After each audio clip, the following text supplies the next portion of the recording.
বসরি রাহমাতুল্লাহি আলাইহির দরবারে উপস্থিত। হাসান বসরি রাহমাতুল্লাহি আলাইহি দর্শ দিচ্ছেন, ক্লাস নিচ্ছেন। আব্বাস দরজার বাইরে দাঁড়ানো। হাসান বসরি রাহমাতুল্লাহি আলাইহি তাকিয়ে দেখলেন চেহারাটা চেনা চেনা লাগে, গতকাল রাত্রেই তো দেখা হয়েছে। ইশারা দিলেন, আব্বাস সামনে আসলেন, কাঁপতেছেন।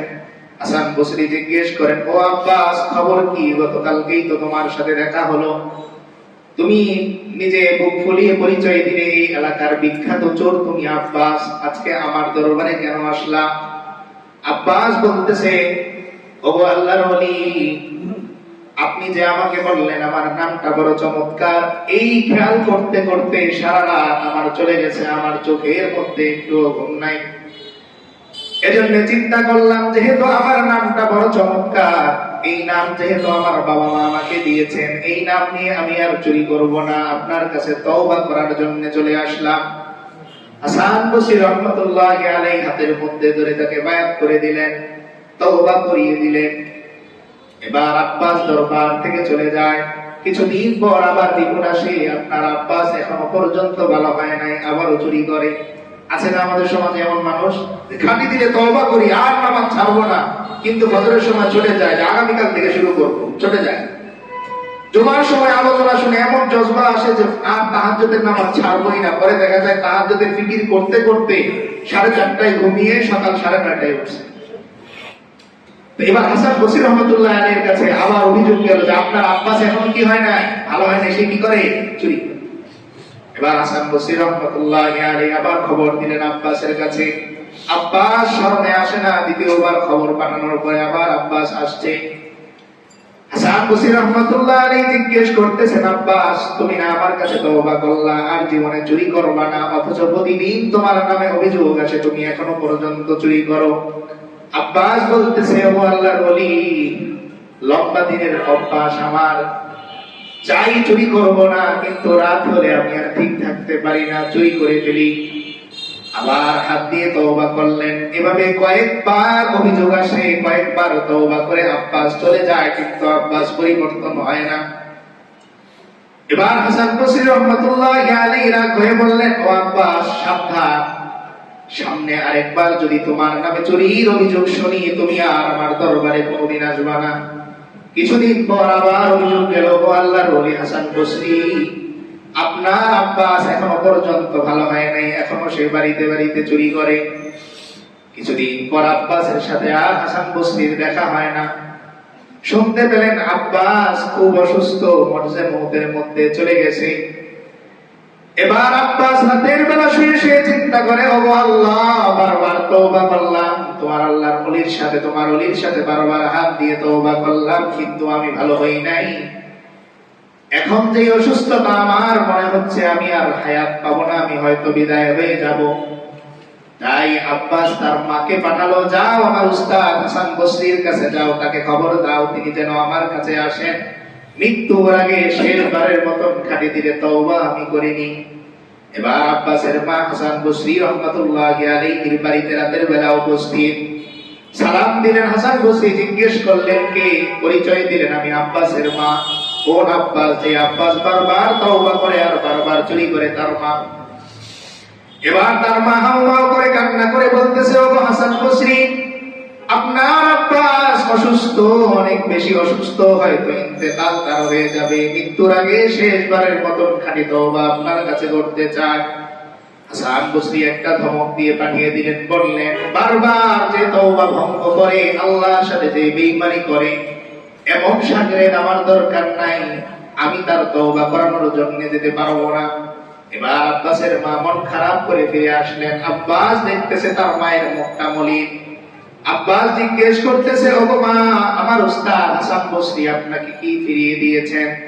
তার মা বলতেছে, বাবা, বারবার তুমি তওবা ভঙ্গ করার কারণে হাসান বসরি তোমার উপর অসন্তুষ্ট, তিনি আসতে রাজি হন নাই। এবার আব্বাস দুইটা হাত উপরের দিকে দিয়ে বলতেছে, ও আল্লাহ, আপনার ওলি হাসান বসরি আমাকে ত্যাগ করেছে, কিন্তু আপনি তো আমাকে ত্যাগ করেন নাই। আল্লাহ, আমি তওবা করতেছি, আর জীবনে চুরি করব না, মেহেরবানি করে আপনি আমার তওবা কবুল করে নেন। এবার আব্বাস তার মাকে বলতেছে, ও মা, যেহেতু হাসান বসরি আমার তওবার জন্য আসলো না, আমার ইন্তেকালের পরে আমার চেহারার মধ্যে আপনার পাটা রাখবেন, আর আমার গলার মধ্যে জোতার মালা পরিয়ে পুরো শহর আপনি ঘোরাবেন আর বলবেন, আব্বাসের মতো যারা বারবার তওবা করে, বারবার তওবা ভঙ্গ করে, তাদের শাস্তিটা এমন হয়। এবার রাতের বেলা আব্বাস ইন্তেকাল করে। আব্বাসের মা যখন চেহারার উপরে পাটা রাখতে যাবেন, এমন সময় গায়েব থেকে আওয়াজ হয়, ও আব্বাসের মা, আমার আব্বাসের চেহারার মধ্যে পা দিও না, আমার আব্বাসকে আমি সম্পূর্ণ মাফ করে দিলাম। সঙ্গে সঙ্গে আব্বাসের মা এই আওয়াজ শুনতে পেলেন, স্পষ্ট কে যেন বলতেছে, আব্বাসের চেহারার মধ্যে কি দিও না, পা দিও না, আমার আব্বাসকে আমি কি করে দিয়েছি, মাফ করে। এবার ওদিকে হাসান বসরি রাহমাতুল্লাহি আলাইহি রাতের বেলা স্বপ্ন দেখেন, ইলহাম হচ্ছে হাসান বসরিকে আল্লাহ ধমক দিচ্ছেন, ও হাসান, কেন তুমি আমার আব্বাসকে ফিরিয়ে দিলে? তুমি কি জানো আমার আব্বাস এমন খাঁটি দিলে তওবা করেছে? গতকাল রাত্রে আব্বাসের তওবার উসিলায় এই বসরা নগরীর যতজন পাপী আছে, আমি আল্লাহ এই আব্বাসের তওবার উসিলায় সমস্ত পাপীদের সমস্ত পাপ ক্ষমা করে দিয়েছি। তাহলে এই যে দেখেন, আব্বাস খাঁটি তওবা পর্যন্ত পৌঁছাইল কার সাথে সাক্ষাৎ হওয়ার কারণে? হযরত হাসান বসরি রাহমাতুল্লাহ আলাইহি।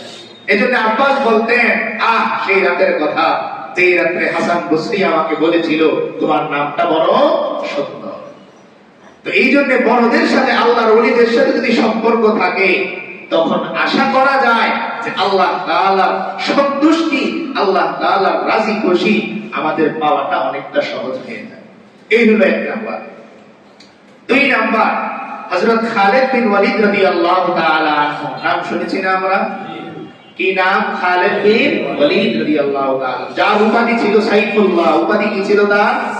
আল্লাহর দরবারি। কেমন বীর যোদ্ধা ছিলেন যে ইসলামের আগে ইসলাম গ্রহণ করেন নাই। মুসলমানরা আমরা জানি একটা যুদ্ধে সাময়িক পরাজিত হয়েছিলেন, সেটা কোন যুদ্ধ? উহুদ যুদ্ধ। এই উহুদ যুদ্ধে মুসলমানদের এই পরাস্ত করার পিছনে যার হাত ছিল, তিনি কে? খালিদ বিন ওয়ালিদ।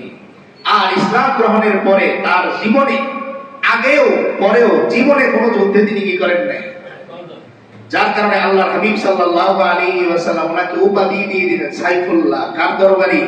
আল্লাহর দরবার। তো ওনার বিবি ওনার সাথে থাকার কারণে সমাজ কি হয় দেখেন, আমাদের বিবিদের সমাজ আর খালিদ বিন ওয়ালিদ রাদিয়াল্লাহু তাআলা আনহু বিবিদের সমাজ।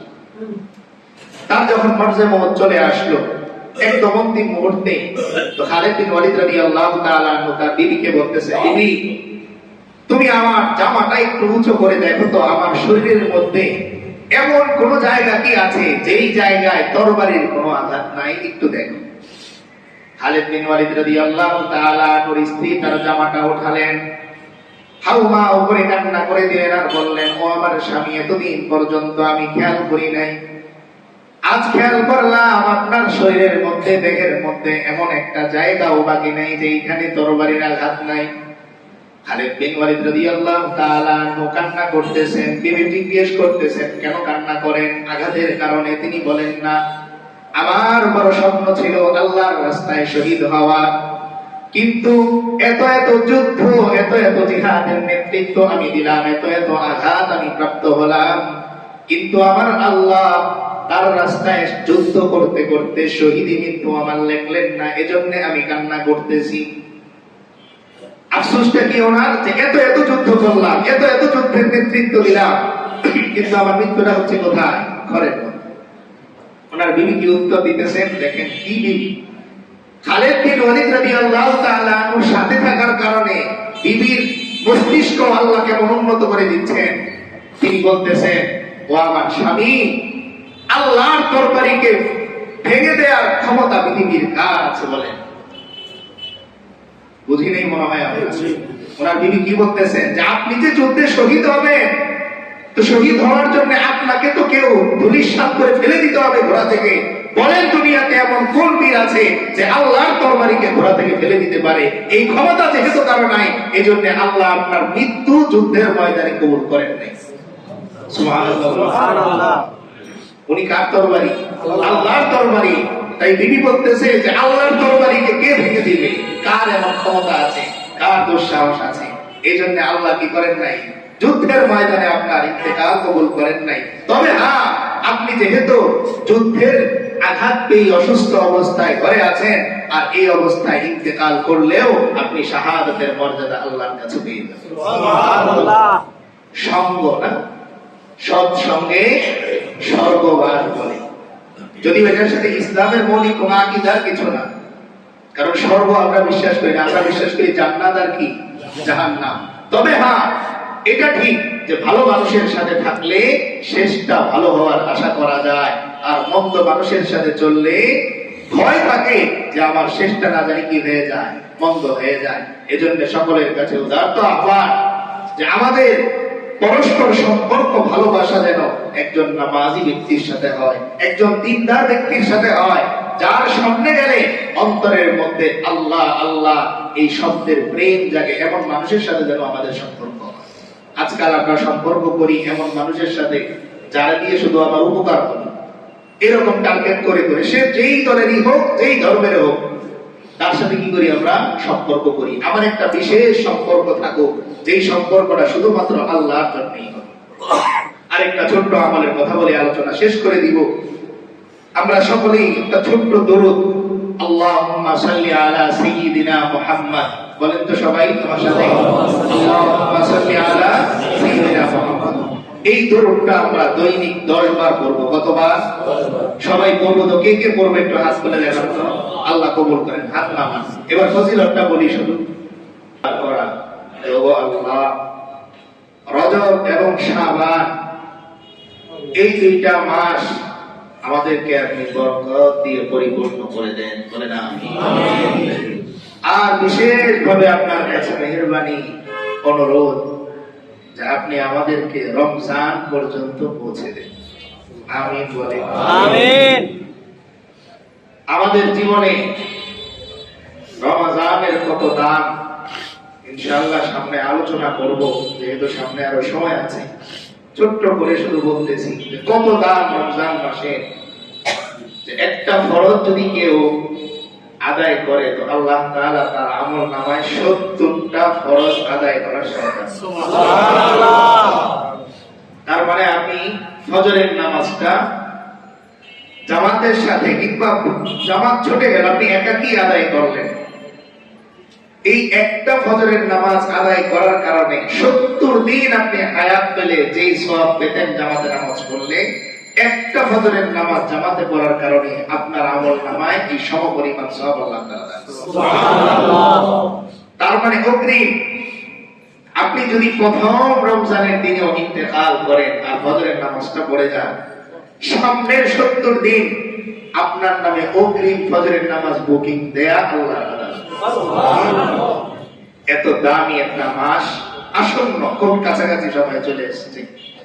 এই জন্য আমরা বেশি বেশি এই দোয়াটা করব, আল্লাহুম্মা বারিক লানা ফি রজব ওয়া শাবান ওয়া বাল্লিগনা। আল্লাহ আপনি তো কত দয়াই আমাদের প্রতি করেন, কত অনুগ্রহ আমাদের প্রতি করেন, চাওয়া ছাড়াই, আবেদন ছাড়াই। তো একটা অনুরোধ আপনার কাছে, আপনি মেহেরবানি করে রমজান পর্যন্ত আমাদেরকে পৌঁছে দেন। মৃত্যু যদি হয় তবে যেন কখন হয়? রমজানের মৃত্যু আমাদের। এই জন্যই তো হযরত ওমর রাদিয়াল্লাহু তাআলা আনহু বারবার মুনাজাতের মধ্যে কাঁদতেন আর বলতেন, আল্লাহুম্মা রযুকনি শাহাদাতান ফি সাবিলিক ওয়াজআল মাউতি ফি বালাদি রাসূলিক। বারবার হযরত ওমর রাদিয়াল্লাহু তাআলা মুনাজাতের মধ্যে আল্লাহর দরবারে ফরিয়াদ করতেন, আল্লাহকে ডাক দিয়ে বলতেন, ওগো আল্লাহ, শাহাদাতের মৃত্যু আমাকে দান করেন, আমি যেন আপনার রাস্তায় শহীদ হতে পারি। আর এই শাহাদাত কোনো অন্য কোনো দেশে নয়, যেন আমার মৃত্যুটা আপনার নবীর দেশে মদিনা মুনাওয়ারাতে হয়। এজন্য আমরা ওই দোয়াটা করবো যে আল্লাহ, মরবো তো আমি ঘরে মরলেও মরলাম, হসপিটালেও মরলাম, আর যদি আমি মদিনাতে মরি তবেও মরলাম, তবে হাসরের ময়দানে আল্লাহ আদালতে এতটুকু বলতে পারবো, আল্লাহ আমার মৃত্যুর মুহূর্তটা ছিল তোমার নবীর দেশ মদিনা মুনাওয়ারায়, মক্কায় আমার মৃত্যুটা ছিল। এতটুকু তো আল্লাহর দরবারে আমরা কি করতে পারবো? বলতে পারবো। এজন্য আম্মা যারা আয়েশা রাদিয়াল্লাহু তাআলা আনহা থেকে বর্ণিত একটা হাদিস, যে আল্লাহ তাআলা প্রত্যেক ব্যক্তিকে তার সর্বশেষ যে অবস্থা, মৃত্যু মুহূর্তটা, ওই অবস্থাতেই তাকে পুনরুত্থান করবেন, তাকে হাসরের ময়দানে তুলবেন। তার মানে হাসরের ময়দানে যারা মদিনাতে মৃত্যুবরণ করবে, তারা হাসরের ময়দানে ওই মদিনায় মৃত্যুবরণ করা সিরিয়াল, যেই সিরিয়াল হবে, ওই সিরিয়ালের মধ্যে তারা দাঁড়িয়ে যাবে। তো এই জন্য এই দোয়াটাও আমরা মুনাজাতের মধ্যে করব। যাই হোক, তো এটা আল্লাহ তাআলার অনেক বড় ফজল ও করম মেহেরবানি যে তিনি আমাদেরকে এখনো পর্যন্ত হায়াতে বাঁচিয়ে রেখেছেন। কেন যেন আমরা বুঝতেই চাই না যে আমার জীবনের একটা মিনিটের অনেক দাম, কেন যেন এটা আমরা বুঝতেই চাই না। যেমন উদাহরণস্বরূপ, আজকেই আমি জমা ধরতে পারবো, আমার মানে এই গ্যারান্টি ছিল না, ভয়ে ভয়ে ছিল। সেই মাহফিল ছিল অনেক দূরে, নরসিংদী শাপলাম, ওখানে সকালবেলা আবার এক প্রোগ্রাম করে রওনা দিয়েছি, তখন 11টা বাজে। ড্রাইভার সাহেব নিজেও বললো যে যেতে যেতে 1টা বাজবে। তো মোটামুটি আমি ভয়ে ছিলাম, কিন্তু আল্লাহর উপর ভরসা করে রওনা দিয়েছি। যাই হোক, টাইম মতো আল্লাহ পৌঁছে দিয়েছেন, আলহামদুলিল্লাহ। তো একটা মিনিটের যে জীবনে কত দাম, এটা কেন যেন আমরা বুঝতেই চাই না। আর যিনি বুঝেন, তার এই বুঝে আসাটা 1 পয়সার দাম হয় না। এই জন্যে আলোচনা করতে গেলে বারবার শুধু ওই আয়াতের কথা আমার মনে পড়ে, যে আল্লাহ বলে দিচ্ছেন, বান্দা মৃত্যু যখন তোমার আসবে, তখন তুমি একটা মুহূর্ত আমার কাছে অনুরোধ করে চাইবে, আল্লাহ একটা মুহূর্ত আমাকে দান করেন, একবার আপনারে আল্লাহ বলে আমি ডাক দিয়ে আসি। একবার সুবহানাল্লাহ যদি কেউ বলে, কি ফজিলত আমরা জানি, তবুও কেন যেন সুবহানাল্লাহ আমাদের জবান দিয়ে আসে না। একবার আল্লাহ বললে কি লাভ, এই লাভ আমরা জানি, কিন্তু কেন যেন এই আল্লাহ শব্দ দিন থেকে আমাদের আসে না। একবার লা ইলাহা ইল্লাল্লাহ বললে কি লাভ আমরা জানি, কিন্তু কেন যেন কোন কারণে লা ইলাহা ইল্লাল্লাহর এই জিকির আমাদের জবান দিয়ে আসে না। এই জবানটা কেন যেন আমাদের কথা শুনতে চায় না, কেন যেন রবের কথা শুনতে চায়। কারণ এই জিহ্বাটা আমি আর আপনি এত নোংরা করেছি, এই জিহ্বার মধ্যে দোকানের হিসাব এটা সহজে আসে, কিন্তু জিকির আসে না, তাসবিহ জবান দিয়ে আসে। আমরা জানি ফরজ নামাজের পরে 33 বার সুবহানাল্লাহ, 33 বার আলহামদুলিল্লাহ, 33 বার আল্লাহু আকবার। আল্লাহর হাবিব সাল্লাল্লাহু আলাইহি ওয়াসাল্লাম তার কন্যা হযরত ফাতিমা রাদিয়াল্লাহু তাআলা আনহাকে বলছেন যে এই যে তাসবিহটা তোমাকে শিখিয়ে দিলাম, এটা পুরো দুনিয়ার চাইতে বেশি উত্তম। কিন্তু কেন যেন আমি আর আপনি পড়তেই ভুলে যাই। নামাজ শেষ হলে কোন রকম যাদের অভ্যাস আছে, আয়াতুল কুরসিটা আমরা পড়ি ফু দিয়ে, মানে মোটামুটি ক্ষতি থেকে বাঁচার পরে আর আমরা বসি। আয়াতুল কুরসি পড়লে সমস্ত ক্ষতি থেকে বাঁচা যায়, এটা পড়ি আমরা। এই জন্য অনেক উলামায়ে কেরাম ফজিলত বলে বলে আমল করানোর প্র্যাকটিস করাটা অপছন্দ করতেন। এর একটা কারণ হলো এই, যে আমি আর আপনি আমল করব তো ফজিলতের দিকে তাকিয়ে না, আমল করব একমাত্র আল্লাহকে কি করার জন্য, রাজি খুশি করার জন্য। আমার আল্লাহ খুশি হয়ে যদি আমাকে জাহান্নামেও দেন, তাতে আমার কিছু যায় আসে না। কথাটা শুনতে ভয়ঙ্কর, কিন্তু কতটা বাস্তব। কারণ জাহান্নাম তৈরি করা কার? আল্লাহ। আল্লাহ যদি জাহান্নামকে বলেন, জাহান্নাম আমার এই বান্দার জন্য তুমি শীতল হয়ে যাও, তো জাহান্নাম হতে পারে কিনা? পারে।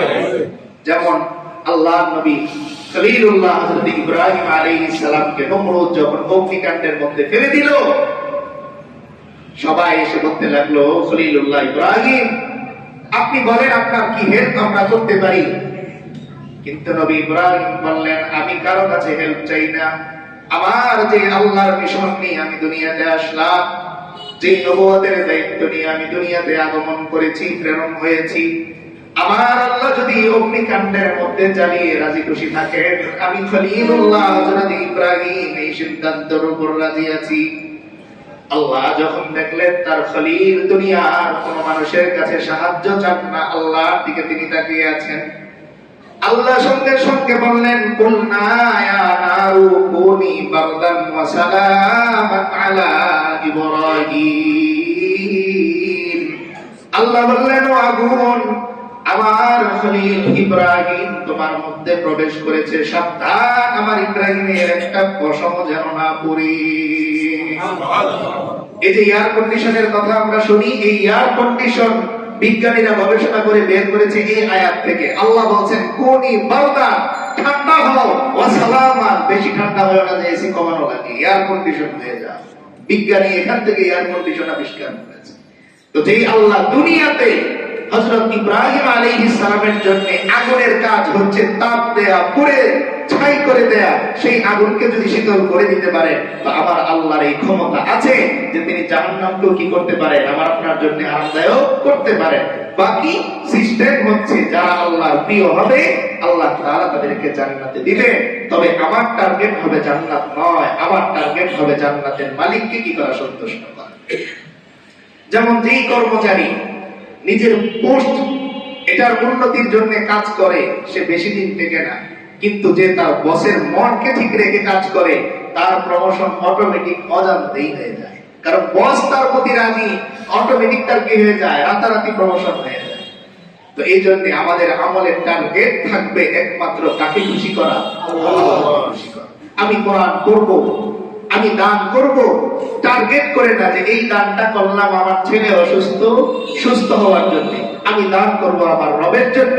আমার আল্লাহ যদি চান আমার সন্তানকে অসুস্থ রাখবেন তো আমি আলহামদুলিল্লাহ, কারণ আল্লাহ হাবিব সাল্লাল্লাহু আলাইহি ওয়াসাল্লামের কোলে তার সন্তান ইব্রাহিম চটপট করতেছে, মৃত্যু যন্ত্রণায় তিনি কাঁদতেছেন, কিন্তু একবারও আল্লাহর কাছে বলেন নাই ও আল্লাহ আমার ইব্রাহিমকে আপনি হায়াত দেন। তিনিই দোয়া করেন, কাঁদতেছিলেন। সাহাবীরা প্রশ্ন করলেন ইয়া রাসূলুল্লাহ আপনিও কান্না করেন? তিনি বললেন ও আমার সাহাবীরা, এটা পিতৃত্বের ভালোবাসা, এটা আমার আল্লাহর পক্ষ থেকে প্রাপ্ত ভালোবাসা, এই ভালোবাসাটা আমার মধ্যেও আছে, এই জন্য চোখ দিয়ে পানি পড়তেছে। তিনি কি করেন নাই, এই দোয়া করেন নাই আল্লাহ আমার ইব্রাহিমকে পরিপূর্ণ সুস্থতা দিয়ে ওকে লম্বা হায়াত। এই জন্য আমল করব একমাত্র কার সন্তুষ্টির জন্য, আল্লাহর সন্তুষ্টির জন্য। এবার আমার আল্লাহ সন্তুষ্ট হয়ে আমাকে অসুস্থ রাখবেন না সুস্থ রাখবেন না তার ব্যাপার, তবে আমি সুস্থতা চাইবো তার কাছে।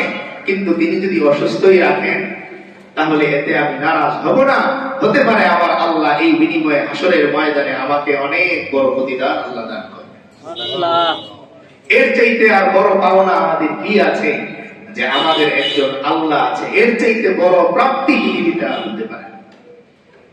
এই জন্য গল্পের মধ্যে লিখছে, যদিও গল্প কিন্তু আমাদের জন্য বড় শিক্ষা, যে এক গরু যিনি গোয়াল আছেন তিনি তার এই গরুটাকে বনের মধ্যে ঘাস খাওয়ার জন্য ছেড়ে দিয়ে আসছে। খুব খেয়াল করে আমরা শুনবো কথা। তো সন্ধ্যা হয়ে গেলে সাধারণত গোয়াল এই গরুগুলো নিয়ে আসেন। একদিন ঘটনাক্রমে এমন হলো যে সন্ধ্যা হয়ে গেছে, মালিক বলে গেছেন, গরুটা তিনি আনতে পারেন নাই, গরু বনের মধ্যে রয়ে গেল। ওদিকে বনের যে বাঘ আছে সেই বাঘ আবার ওই গরুর দিকে তার চোখ গেছে। এখন বাঘ যখন ওই গরুকে তাড়া করছে, তো গরু এবার নিজের জান বাঁচানোর জন্য সে দৌড় দিছে। কিছু দূর যাওয়ার পর সে দেখতেছে বনের যে শুকনো রাস্তা, এই শুকনো রাস্তা তার শেষ। এখন সামনের রাস্তাটা হচ্ছে কাদা। গরু বুঝতেছে যে এই কাদার মধ্যে পড়লে ওঠার জায়গা নেই, আবার আমি কাদার মধ্যে লাফ না দিলেও বাঁচার উপায় নেই। তো সে কিছু চিন্তা ভাবনা না করেই, এটা কিন্তু কোনো হাদিস কোরআনের কথা না, গল্প, কিন্তু এই গল্প থেকে একটা মেসেজ আমরা পাবো। তো গরু এইভাবে কাদার মধ্যে লাফ দিয়ে পড়ে গেছে। এখন উপরে দাঁড়িয়ে বাঘ হাসতেছে যে এতক্ষণ পর্যন্ত শুকনা জায়গায় তুমি দৌড়াইলে, এখন কাদার মধ্যে পড়ছো, তা এখন কিভাবে দৌড় দিবা? তো বাঘ গরুকে ধরার জন্য সে নিজেও কাদার মধ্যে লাফ দিছে। এখন কাদার মধ্যে লাফ দেওয়ার পরে গরু কাদার মধ্যে আটকে গেছে, বাঘও কাদার মধ্যে আটকে গেছে।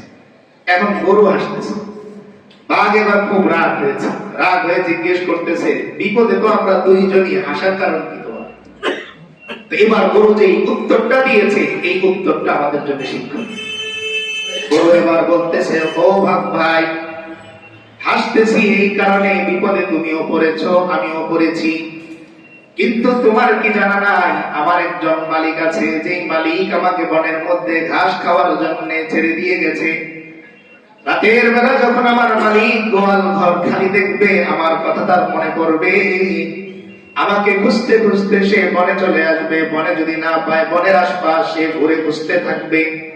খুঁজতে খুঁজতে হঠাৎ করে হয়তো আমার মালিকের চোখ আমি গরুর দিকে পড়বে। এই কাদা থেকে আমার মালিক উঠিয়ে আমাকে বাড়িতে নিয়ে যাবে। কিন্তু আফসোস তোমার জন্য, তুমি বনের বাঘ। আমার মালিক যদিও তোমাকে দেখে, কিন্তু তোমার যেহেতু মালিক নাই, এই জন্য কাদা থেকে ওঠার কোনো ব্যবস্থাও তোমার নাই। এবার বাঘ কান্না শুরু করছে। সে বলতেছে যে এখন বুঝলাম যে মালিক থাকার লাভ কি, মালিক থাকার ফায়দা কি।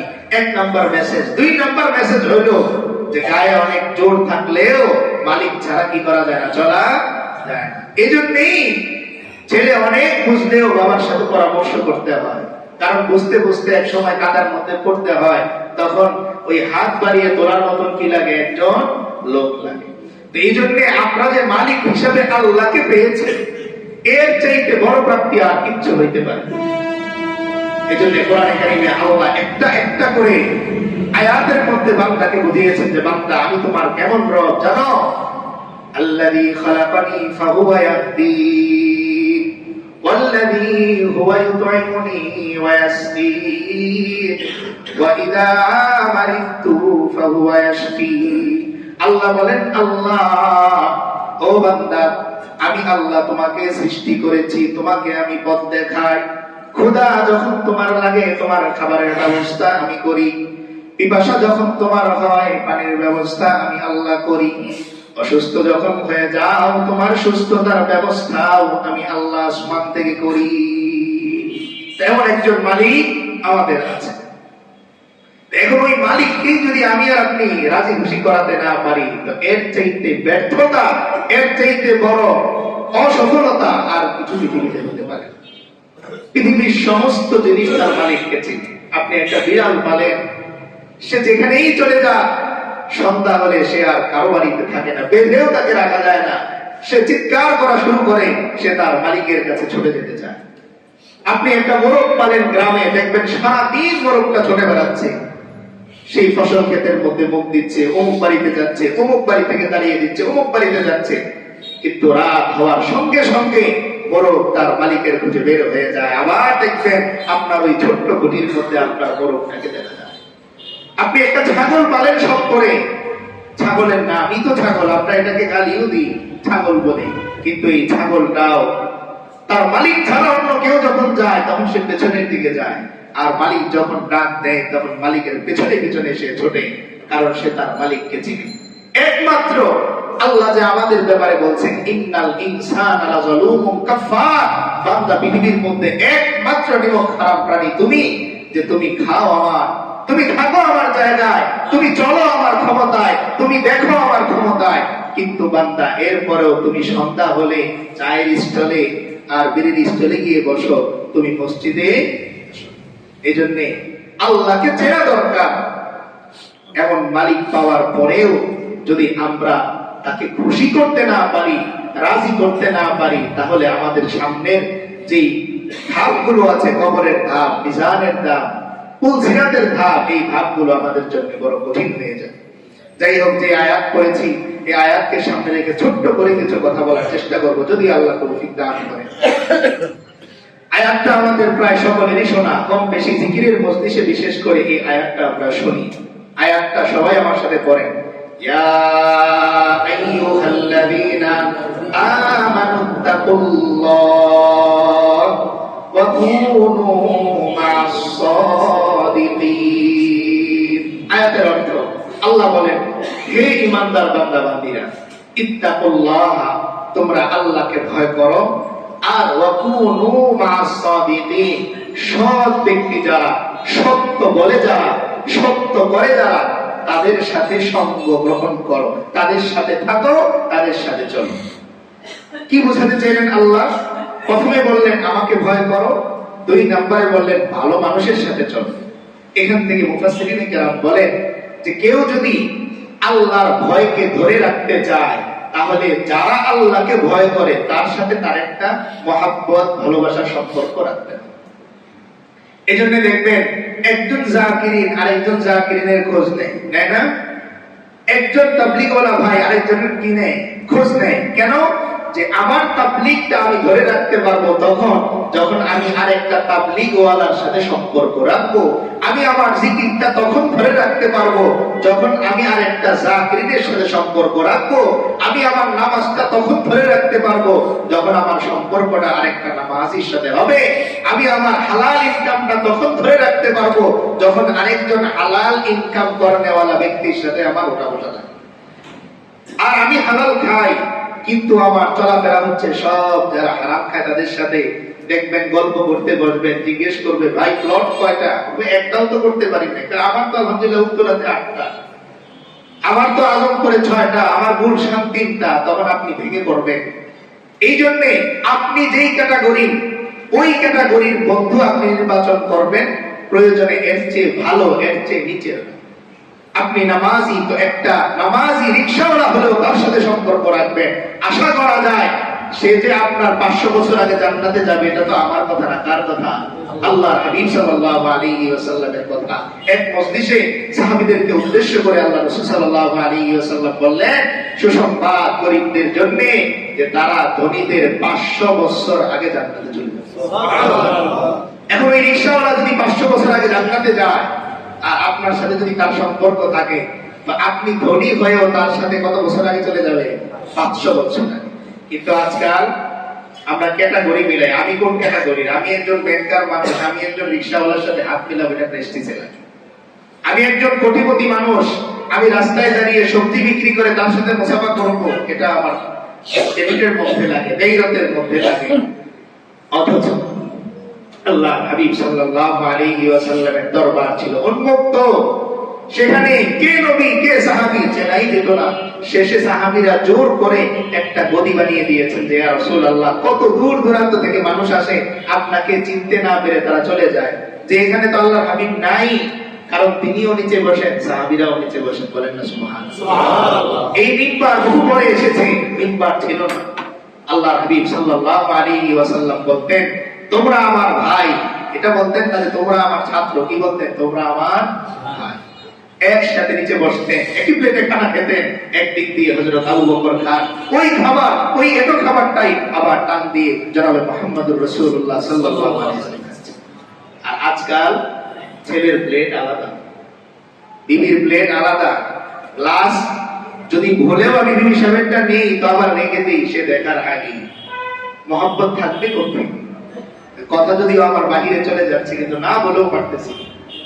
আম্মা জান আয়েশা রাদিয়াল্লাহু তাআলা আনহা থেকে হাদিস শুনেন নবীজি কেমন ছিলেন। তিনি বলেন যে গোশতের একটা টুকরা আমি যেই দিকে মুখ দিয়ে কামড় দিতাম, আমার হাবিবকে আমি দেখেছি যে তিনি খেয়াল রাখতেন আমি আয়েশা যেই দিক দিয়ে কামড় দিয়ে গোশতটা খেয়েছি তিনি ওইখানে কামড় দিয়ে গোশতটা খেতেন। মহব্বত এমনি মানে নাই, এমনি তিনি সরকারে দো আলম হন নাই, এমনি সাইয়্যিদুল আম্বিয়া ওয়াল মুরসালিন। আজকে আমাদের পারিবারিক এই কলহ, পারিবারিক এই দূরত্ব কেন? কারণ আমরা ওই যে দূরত্ব তৈরি করেছি খাবারের প্লেটে, দূরত্ব তৈরি করেছি ক্লাসে। আপনার সন্তান, আপনি, আপনার স্ত্রী এক ক্লাসে থাক, মুমিনের ছোটা কখনো নাপাক হয় না। তো এই জন্যে যে কথায় আমরা ছিলাম পয়েন্টের বাইরে চলে গেছি যে আমার বন্ধু হবে কারা? যারা কথায় সত্যবাদী, কাজে সত্যবাদী। সত্যবাদীদের সাথে থাকলে লাভ কি? তো একটা উদাহরণ দিয়ে শেষ করে দেব ইনশাআল্লাহ। যেটা হাসান বসরি রাহমাতুল্লাহি আলাইহি, আমরা কম বেশি সবাই নাম শুনেছি না? হযরত আলী রাদিয়াল্লাহু তাআলা ওর হাতে গড়া শাগরেদ, নাম কি? হাসান বসরি রাহমাতুল্লাহি আলাইহি। এই হাসান বসরি রাহমাতুল্লাহি আলাইহির সাথে দেখা হলো তৎকালীন সময়ের একজন বিখ্যাত চোর আব্বাস নাম। নাম কি তার? আব্বাস। আসলে নামে নামেরও বরকত আছে, নামে নামেরও কি আছে? ওই নামে নামে জবে টানে বলে না, নামের বরকত আছে। নাম তার বড় সুন্দর, কি নাম? আব্বাস। হাসান বসরি রাহমাতুল্লাহি আলাইহি রাতের বেলা ওযু করবেন, এমন সময় দেখেন যে আব্বাস গাছটি এরকম কাঁধের মধ্যে নিয়ে যাচ্ছে। হাসান বসরি রাহমাতুল্লাহি আলাইহি ডাক দিলেন, ও ভাই কে তুমি? বলতেছে আমি এই এলাকার বিখ্যাত ডাকাত আব্বাস। বুক ফুলিয়ে পরিচয় দিচ্ছে। হাসান বসরি রহমতুল্লাহি আলাইহি ডাক দিয়ে বললেন, ও ভাই, তোমার নামটা তো বড় চমৎকার, এত সুন্দর নাম তোমার, তুমি কি জানো তোমার নামে একজন বড় সাহাবী আছেন? তিনি বললেন, হ্যাঁ জানি। ঠিক আছে, আর কিছু বললেন না, চলে গেলেন। যাওয়ার সময় হাসান বসরি রহমতুল্লাহি আলাইহি শুধু এতটুকু বললেন, আল্লাহ যেন তোমাকে কবুল করেন, এতটুকু শুধু দোয়া করে দিলেন। এবার ওই আব্বাস রাতের বেলা যখন ঘুমাতে গেল, বারবার তার দিলের মধ্যে শুধু ওই কথাটা আসতেছে, তোমার নামটা বড় চমৎকার, তোমার নামটা কি বড় চমৎকার। এবার ওই রাতের বেলা চিন্তা করলো, আগামীকাল যেই হুজুরের কথা আমার দিলের মধ্যে এরকম আঘাত করলো, তার সাথে সাক্ষাৎ করলো। এবার সকালবেলা আব্বাস হাসান আল্লাহ রাসূল সাল্লাল্লাহু আলাইহি ওয়াসাল্লামের কাছে একবার চারজন বড় ফেরেশতা, হযরত জিবরিল আলাইহিস সালাম, হযরত মিকাইল আলাইহিস সালাম, হযরত ইসরাফিল আলাইহিস সালাম, হযরত আজরাইল আলাইহিস সালাম, এই চারজন ফেরেশতা একবারই আল্লাহ রাসূল সাল্লাল্লাহু আলাইহি ওয়াসাল্লামের কাছে একসাথে আসছে। আল্লাহ রাসূল সাল্লাল্লাহু আলাইহি ওয়াসাল্লাম অবাক হলেন, যেহেতু চারজন কখনো একসাথে আসেন নাই। আসার কারণ জিজ্ঞেস করলেন, তো জিবরিল আলাইহিস সালাম বলতেছেন, ইয়া রাসূলুল্লাহ, আপনার উম্মতের জন্য একটা সুসংবাদ আছে। কি সুসংবাদ? যে আপনার যে উম্মত আপনার উপর 10 বার দরুদ পাঠ করবে। কয়বার? 10 বার দরুদ পাঠ করবে। আর সেই সবচেয়ে ছোট দরুদটা আমরা বললাম, আল্লাহুম্মা সাল্লি আলা সাইয়্যিদিনা মুহাম্মদ। এই দরুদটা যে পড়বে, জিবরিল আলাইহিস সালাম বলেন, আমার পক্ষ থেকে একটা পুরস্কারের ঘোষণা। মিকাইল আলাইহিস সালাম বললেন, আমার পক্ষ থেকেও একটা পুরস্কারের ঘোষণা। ইসরাফিল আলাইহিস সালাম বললেন, আমার পক্ষ থেকেও একটা পুরস্কারের ঘোষণা। আজরাইল আলাইহিস সালাম বললেন, আমার পক্ষ থেকেও একটা পুরস্কারের ঘোষণা। সুবহানাল্লাহ। জিবরিল আলাইহিস সালাম বললেন, ইয়া রাসূলুল্লাহ, আপনার যে উম্মত আপনার উপর 10 বার দরুদ পাঠ করবে। কয়বার? 10 বার দরুদ পাঠ করবে। আমি জিবরিল হাসরের ময়দানে যতক্ষণ পর্যন্ত তাকে ক্ষমা না করা হবে, ততক্ষণ পর্যন্ত আল্লাহর কাছে আমি সুপারিশ করতে থাকি। সুবহানাল্লাহ। হযরত মিকাইল আলাইহিস সালাম বলেন, ইয়া রাসূলুল্লাহ, আপনার কোন উম্মত যদি আপনার উপর এই 10 বার দরুদ পাঠ করে, আমি দায়িত্ব নিয়ে তাকে হাউজে কাউসারের পানি পান করিয়ে দিব, যে সে সামনে ওই 50,000 বছর যে হিসাবের আগে অপেক্ষা করতে হবে, এই পুরো সময় আর সে একবারও পিপাসার্ত হবে। সুবহানাল্লাহ। হযরত ইসরাফিল আলাইহিস সালাম বললেন, ইয়া রাসূলুল্লাহ, আপনার কোন উম্মত যদি 10 বার এই দরুদটা আপনার উপর পড়ে, আমি দায়িত্ব নিলাম, আমি সিজদায় পড়ে থাকবো যতক্ষণ পর্যন্ত তার জিন্দেগীর সমস্ত গুনাহগুলো মাফ না করা হবে, ততক্ষণ পর্যন্ত আমি সিজদা থেকে মাথা উঠাবো। সুবহানাল্লাহ। আজরাইল আলাইহিস সালাম বলেন, ইয়া রাসূলুল্লাহ, এবার আমারটাও শুনেন, যে আপনার কোন উম্মত যদি 10 বার দরুদ পাঠ করে আর ওই দিন সে ইন্তেকাল করে, আমি কথা দিচ্ছি আল্লাহর পক্ষ থেকে যে আমি তার জানটা এত সহজ ভাবে আমি তার জানটা বের করব, যেভাবে নবী এবং রাসূলদের জান আমি কবুল করব। সুবহানাল্লাহ। এই জন্য এই ছোট্ট আমলটা আমরা করব তো ইনশাআল্লাহ। আল্লাহুম্মা সাল্লি আলা সাইয়্যিদিনা মুহাম্মদ, আল্লাহুম্মা সাল্লি আলা সাইয়্যিদিনা মুহাম্মদ। আল্লাহ তাআলা আমাদের সকলকে এই আমলটা করার তৌফিক দান করেন এবং নেক মানুষের সাথে সম্পর্ক এবং ভালোবাসা রাখার তৌফিক আমাদের সকলকে দান করেন।